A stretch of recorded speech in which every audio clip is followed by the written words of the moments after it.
कुरान में देख के मैं आप सबको खुश आमदीद। आज हम आपको अरबी की कुछ वोकैबलरीज और उनकी ट्रांसलेट बताएंगे इंग्लिश में भी और उर्दू में भी, ताकि आप दोनों तरह से जो है इनको समझ सकें। तो अरबी में जो है वक़्त को हम इंग्लिश में टाइम कहते हैं। वक़्त, टाइम। आज इसी के बारे में हम आपको बताएंगे।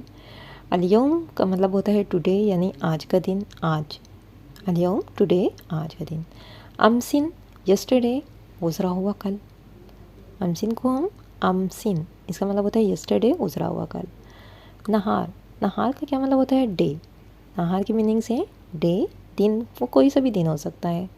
इसी तरह लैल, लैल को हम नाइट कहते हैं, रात, यानी कोई भी रात हो सकती है। लैल मीन्स नाइट, रात।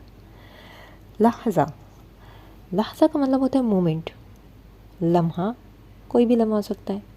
लहज़ा मोमेंट, लम्हा। इसी तरह सानिया है, सानिया का मतलब होता है सेकंड, यानी दूसरा लम्हा। दूसरे को वैसे सानिया कहते हैं, लेकिन कोई भी हो सकता है, कोई भी चीज़ होती है दूसरी, उसे हम सानिया कहते हैं।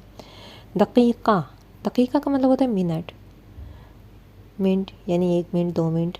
दक़ीक़ा मिनट को कहते हैं, ठीक है। इसी तरह सा है, सा का मतलब होता है आर, घंटा। सा, आर, घंटा, कोई भी घंटा हो सकता है। तो अगर हमारी वीडियोस वैसे आप लोगों को पसंद आती हैं तो इसे लाइक कमेंट ज़रूर कर दिया करें, ताकि जो है ना हम लोगों को भी अंदाज़ा हो कि आप लोग क्या चाहते हैं, क्या देखना चाहते हैं। गदन, गदन का मतलब होता है टुमारो, यानी आने वाला, कल, जो कि नेक्स्ट डे आने वाला है, उसको हम गदन कहते हैं। इसी तरह उसबू है, उसबू का मतलब वीक, हफ्ता, वीक, हफ्ता। शहर, शहर का मतलब होता है मंथ, महीना। शहर, मंथ, महीना। सना, ईयर, साल।